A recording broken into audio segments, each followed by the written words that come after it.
All right, today we're going to get into a really heavy hitter, one of the most unforgettable novels of our time, Khaled Hosseini's The Kite Runner. It's this incredible story about friendship and guilt and the really long and messy road back to being good again. This one line, it's basically the entire novel in a nutshell. It's a promise, sure, but it's also a challenge. And it's this idea that just hangs over the whole story, framing this one man's lifelong search for forgiveness. Because at its very core, that's what this is all about.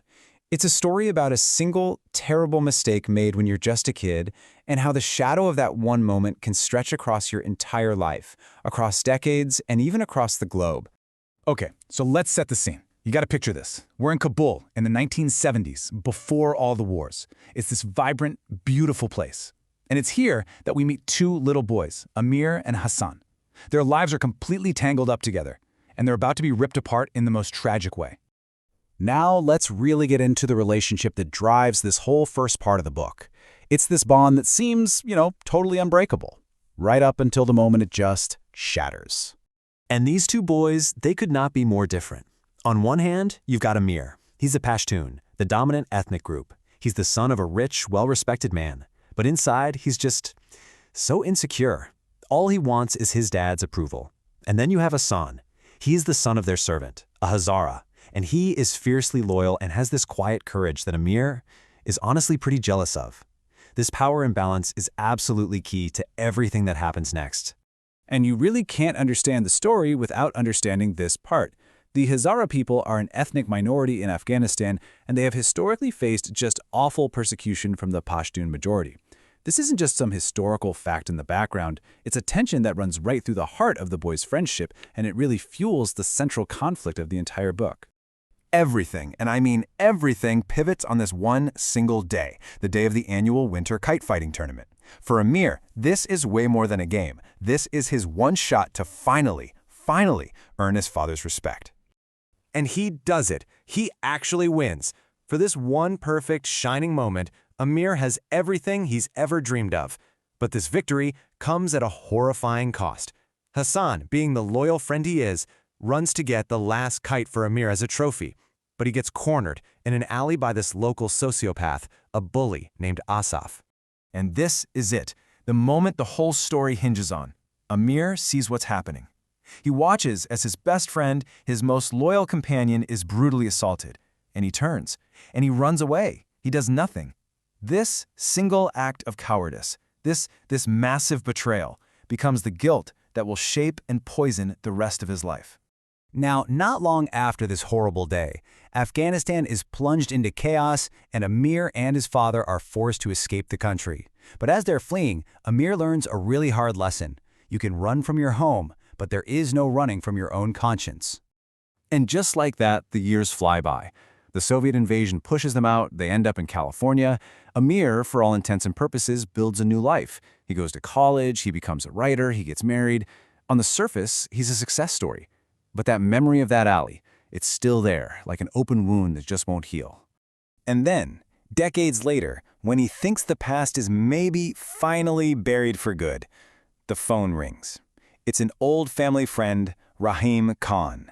And this one call is about to pull Amir right back into the past he fought so hard to leave behind. And what does Rahim Khan say to him on that call? He says that one line, the one that started this whole story.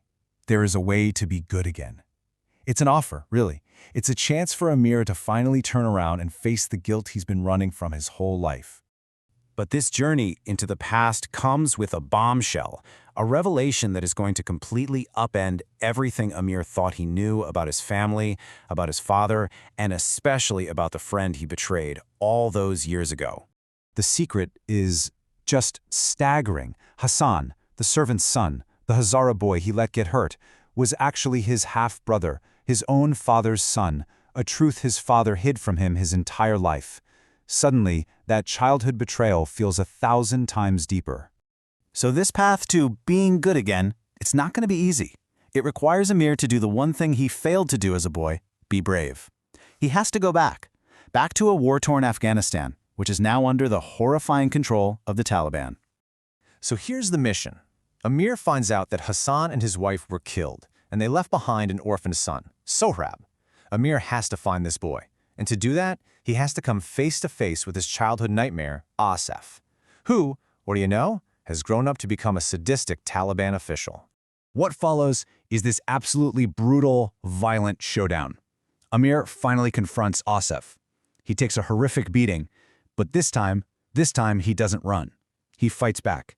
And in doing so, he finds the courage that he lost as a child, and he manages to save his nephew, Sohrab. But here's the thing, rescuing Sohrab isn't the end of the story. The novel is really clear about this. Redemption isn't just one big heroic moment. It's a journey.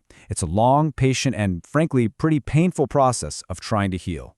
And this is where the story comes full circle in this really beautiful, kind of heartbreaking way. Remember back in the beginning, it was always loyal Hassan who would run the kite for Amir.